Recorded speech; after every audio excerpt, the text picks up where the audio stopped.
이스라엘 백성들은 첫째 달 14째 날에 라암세서 유월절을 지내게 됩니다. 그리고 그 다음 날 15째 날 라암셋을 출발하여 홍해를 지나 시내산에 이르렀고 유대 땅 남쪽 호르산에 이르는데 꼬박 40년이 걸렸습니다. 이스라엘 백성들을 이끈 것은 모세와 아론이었습니다. 그런데 이 모세와 아론은 오직 여호와의 명령을 따라 행하였던 것입니다. 즉 하나님께서 이스라엘 백성들을 이러한 행로로 40년 동안 그들을 인도하셨다는 것입니다.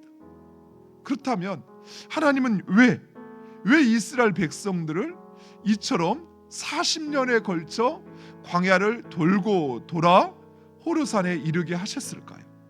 하나님께서 이스라엘을 40년 동안 광야에서 보내게 하신 것은 바로 이스라엘 백성들을 하나님의 백성으로 준비시키기 위한 과정이었던 것입니다.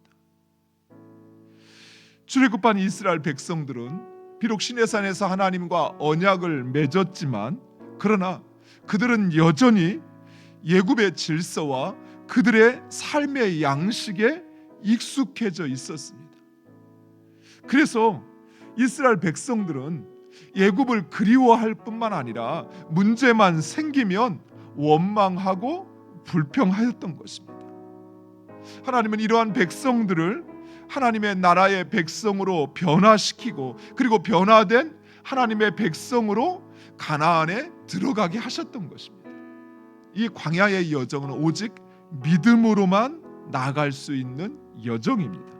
먹지 못하거나 마시지 못해서 그래서 죽은 사람은 단 한 사람도 없다는 사실입니다.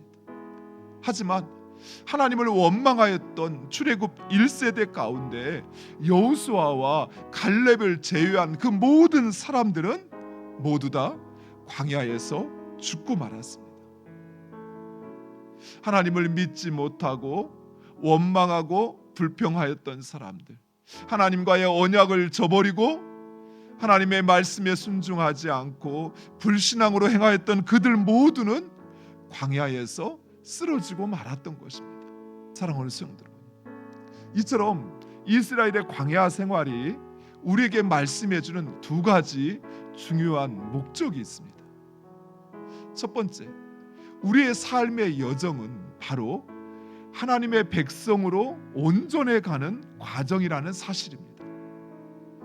우리가 물론 예수 그리스도를 믿어 세례를 받고 하나님께 속한 하나님의 자녀가 되었지만, 그래서 우리의 정체성은 하나님의 백성이지만, 그러나 아직 우리의 온몸의 구석구석은 여전히 세상에 물들어 있습니다.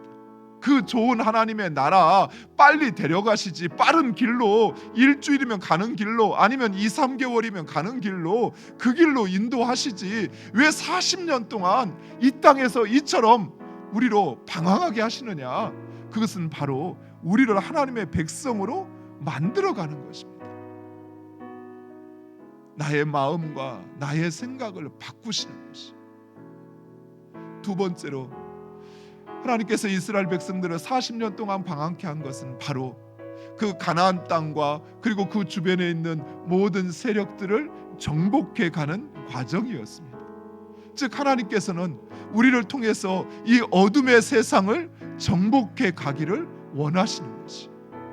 그래서 우리가 밟는 그 땅이 바로 하나님의 질서에 의하여 다스림받는 땅이 되기를 원하는 것입니다. 세상 백성들로 하여금 하나님과 그리고 그 하나님께서 인도하신 이스라엘 백성들을 두려워하여 그리고 그 하나님의 백성 앞에 엎드리게 만드시는 것이 바로 그 전쟁터, 그 싸움터가 바로 우리의 삶이요 이 세상의 삶이라는 것이.